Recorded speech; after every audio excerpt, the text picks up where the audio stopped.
Welcome to you, Charles, for today's media luncheon. Players, wide receiver Jamie Potts, defensive end Matt Judon, head coach Matt Mitchell. Coach, if you can kind of talk about the victory over Wayne State, and then we'll head into the game against 14th ranked Michigan Tech. Sure. Great atmosphere Wayne State had on Saturday night, and I think read it was their second largest crowd in the history of Wayne football there. They had Joik Bell there at halftime honoring him with retiring his number and jersey presentation. So they had a great crowd. We had a great crowd. We had a lot of families, friends, had a lot of Eastside Lakers that were at the game. A lot of former players were back. Some guys that I had the privilege to coach. Brandon Barnes was there. Anthony Adams took the trip with us, was in our locker room. Jack Sauber, Kyle McMahon, Charles Johnson had a bye week. He flew back in. So we had a lot of support on our sideline, and it was good to see so many alums there. So, both teams are excited to play, obviously, at the start of the game. Offensively, when you take a look at the game, we hurt ourselves a little bit in the first half with some drop passes, some missed execution. Obviously, the biggest negative was our goal line sequence in the first half. It was very sloppy. We had the ball down the 1 yard line to come away with no points. That's pretty much inexcusable. So had a false start penalty, kind of ran a bad route, had a bad protection. It was just a really bad sloppy series down there. Conversely, though, we got the ball back at the end of the first half, and Bart Williams, unbelievable job, gets sacked on first down. But then, it was 5 for 5 the rest of the way. Found Potts over the middle, went down and found Matt Williams for the touchdown. And that was a huge drive for our offense to get the score to, a one-score game heading into the halftime was huge. And then we came out firing on all cylinders for most part of the second half. We didn't turn the ball over offensively. I thought we were aggressive in the way that we, called the game. We scored that first touchdown, obviously get to 14-10, and then we have a 3rd and 1 where we ran a quarterback sneak, and I thought we had it, but we ended up being 4th and 1. And instead of kicking the field goal and making it a one-score game, we decided to be aggressive, and we went forward on 4th down and ended up scoring a touchdown that drive and pushed the thing to 2 scores, which that was a really huge sequence. Great job by our kids executing it to get to that point. And then we just continued to get stops and obviously kept scoring and looked up. It was 35-10 at one point. So we made a lot of plays. A lot of our wideouts made plays. I thought we did a great job protecting our quarterback. I think there was only 1, maybe 2 sacks the entire game with the amount of pressure they were bringing. And I think some of that was our offensive line. Our running backs did a good job protection. But we also got the ball out of his hands quick. We had a lot of bubble screens that we threw to Kirk Spencer, Brandon Bean that advanced, and we got a lot of yardage there. So I think the other thing that was a big difference offensively, first half, second half, was we just continued to play at a high level from a physical standpoint. There were some tackles that we weren't breaking or weren't making people miss in the first half. In the second half, if you watch the tape, we're breaking tackles or making people miss. I felt like our conditioning and our strength and conditioning showed up in the second half from our offensive skill players, breaking more tackles and just finishing off runs and making catches. So defensively, we had a great job on 3rd down. They were 4 of 10 on 3rd down, 40% on 3rd down. And I had mentioned this to DJ in our preview on Thursday before we left, that I thought 3rd down percentage was going to be a huge indicator. We were 70%, I think 69% for our offense between 3rd and 4th down conversions, and we held them to 40%, so that was huge. The 4 of 10 they had, 3 of those 3rd down conversions came on their one extended touchdown drive. So our defense gave up 1 drive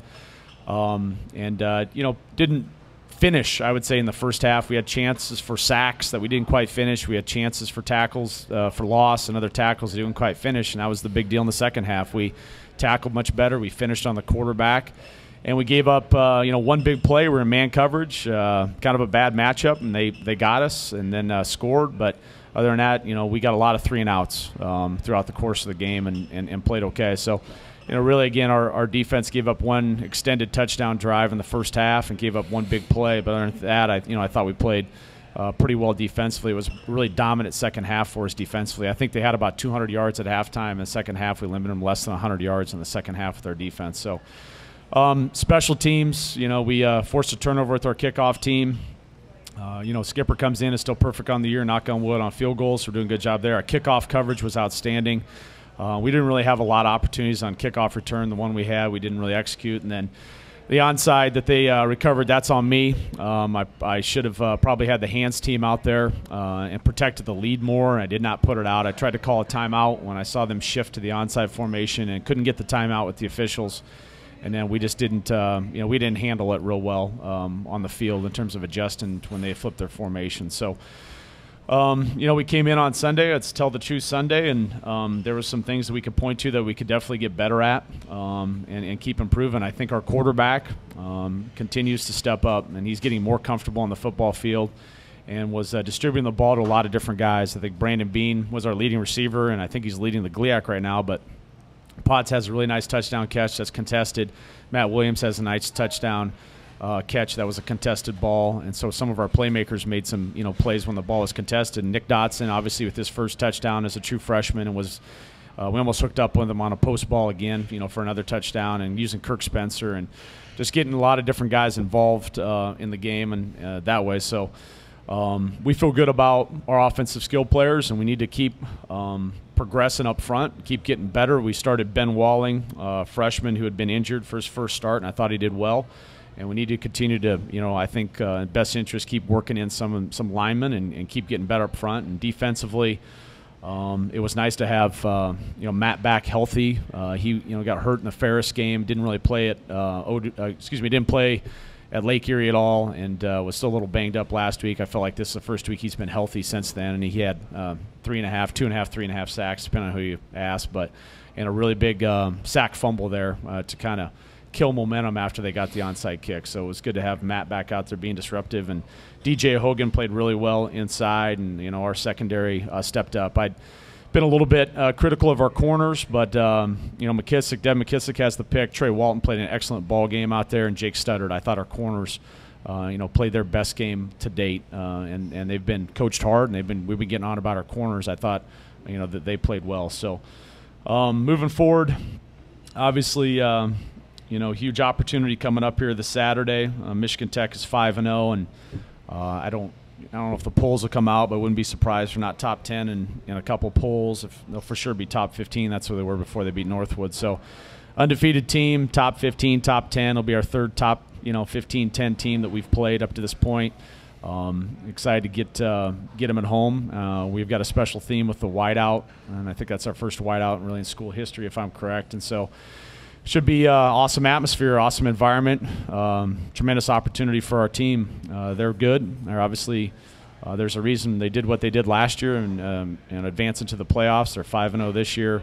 Extremely stingy on defense. If you look at the statistics, I think they're 1 or 2 in our league in scoring defense. They're not giving up anything on the ground in terms of rushing. They're giving up less than 100 yards a game rushing. Their strength of their defense is their 2 interior defensive tackles. Very active players, very physical players. Their defensive line and their front 7, they've got a lot of experience in the middle of their defense with their interior defensive line, their linebackers. They're very experienced players who played a lot of football for them. So they're a stingy defense that has always been the hallmark of being physical, running the ball, and not giving up a whole lot. Offensively, they're very efficient. They're very effective. They do a great job executing. Brandon Cowie is a dual threat quarterback. He can beat you with his feet. He was until last week, I believe, their leading rusher on their team, and he can beat you with his arms. So he does a good job of keeping off balance. So that's going to be difficult there. They don't hurt themselves with turnovers. They don't hurt themselves with penalties. They're very disciplined on the offensive side of the ball, and they execute. And they're leading our league right now in time of possession, and they do a good job with ball control offense and not making a whole lot of mistakes. So. We've been really good in turnovers. Again, we were on the plus side of turnovers again last week at Wayne State, and this is a game where you can't give them extra possessions. So we have to again have great ball security and take care of the ball at the quarterback position, and then field position. We've got to establish some field position for our defense, not give them short fields, and not put them in the trick play territories when they start crossing midfield. And, for our offense, too, with that stingy of a defense, we've got to create some field position for our offense. And we were able to do that some last week. We came out of the half. We had great kickoff coverage, get a 3-and-out on defense. Great punt return by Matt Williams to the 24, sets up a 24-yard touchdown strike to take the lead. That's how we have to play Grand Valley football, which is offense, defense, special teams, all working in conjunction with each other to help each other out. We did a good job of that in the third quarter at Wayne State, and there's been other times where we've done a good job of that. In spurts, we need to continue to have 4 quarters of effort of playing Grand Valley football. And so I know our guys are excited. They're excited to get another win in the GLIAC and get ready to take on a very, very, very good Michigan Tech team coming up this Saturday. Coach, you mentioned Michigan Tech's efficiency and Cowie as well. Do you have any insight on the style of their passing offense that's allowed him to complete 72% of his passes so far this year? Well, the defensive staff is right now at work at that, checking out the tape. To be honest with you, I watched some tape last night, a little bit this morning on them. I think they do a good job with, getting the ball out of his hands quick. There's a lot of times where they're throwing the balls to guys in space, advanceable footballs with some of their wideouts. And so I haven't delved into, tremendous amount of detail about exactly how they're doing it, but I would say, this Saturday is a pretty good indication. They were extremely efficient throughout the course of the year on third down. And I think a lot of that is, I don't have the numbers in front of me, but it feels like watching some of the tape that they're not into a lot of third and longs. They get into some of those third mediums and third and shorts. And it's either for them to have some run-pass options, some different things they do, some quarterback runs, run some speed op, just doing some different things to keep you off balance where it's not just a straight drop-back pass. So they've gotten themselves into, good rhythm and flow offensively where they haven't been on a lot of third and longs and have to sit back and protect them for a real long period of time.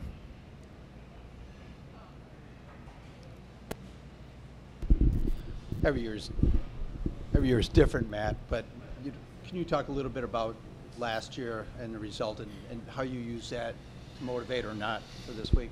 Well, yeah, last year we went up there and got beat badly, and I think it's a little bit different mindset where this team's at this year. Every year is different, as you mentioned. I think 15 teams way different than 14 team. And they're a different unit too. They had a senior quarterback last year and they had a senior tailback, and they're different. So I don't know that we have ever been a team that's used that banner, the rallying banner, based on last year's score. I think we're really focused on 15. We're in a position where 5-1, and this is a big game for us in the GLIAC. To try to find a way to get to 6-1. So it's a lot different dynamic than it was last year. They have different players. We have different players. It's just a lot different. So that's not something I don't use as a head coach. I won't use a lot of that stuff that we last year in terms of motivating our guys. If our guys can't be motivated for this game, given the fact the implications of what it's going to have for our season, then me having to go back 365 days would be pretty sad.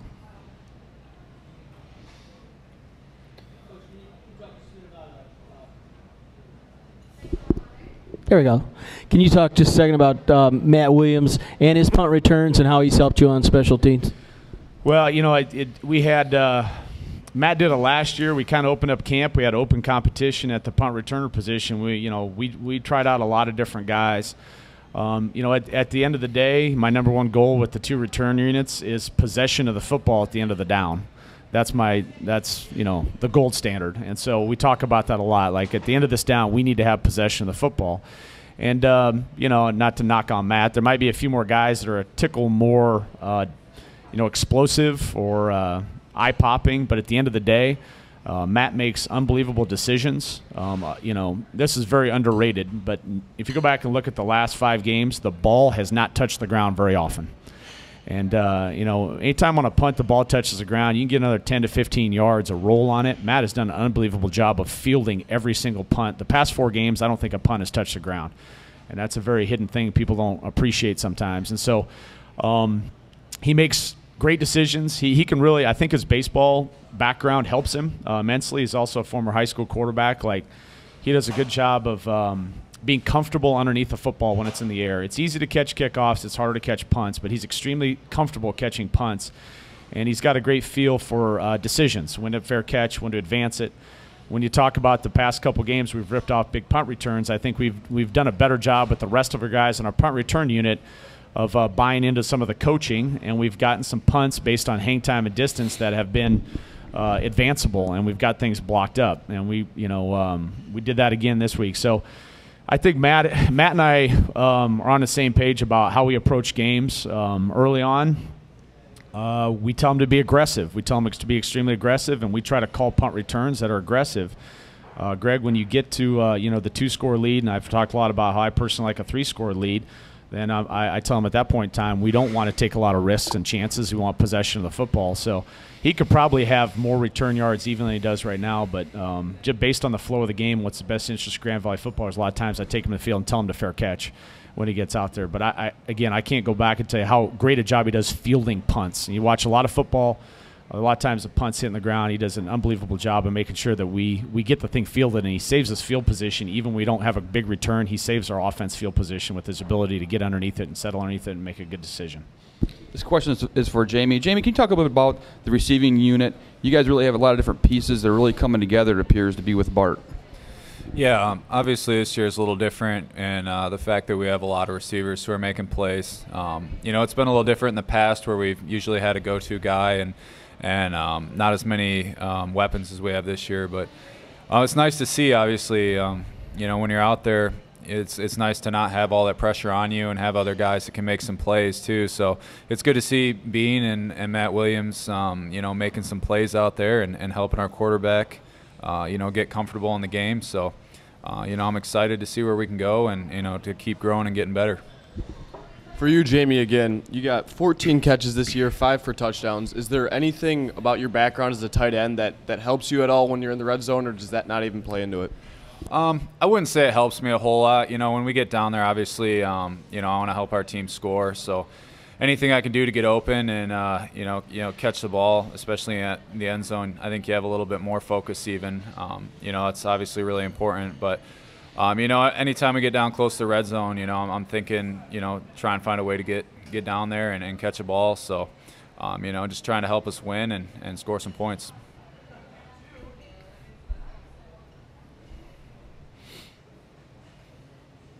Matt, can you talk a little bit about the you've been able to get after the quarterback this year, sacks and tackles for loss. Is there anything in the Michigan Tech offensive line that you've noticed that you can take advantage of or get after the quarterback?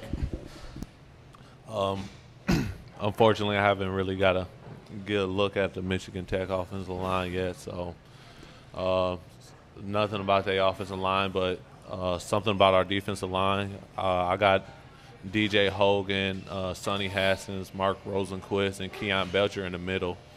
And when they're in the middle, they're taking up double teams. And it's just me out there on the island, one-on-one with the tackle. So I'm very confident in my skills and my takeoff and my get off. And if it's me versus him, I'm going to win every time.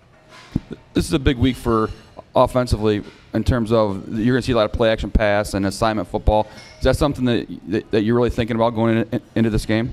We like to be a disciplined unit, so just read my keys. It's no different between a play action pass and a regular pass. You still get the high hat from the tackle, so just read your keys, and as long as you do that, you'll be fine.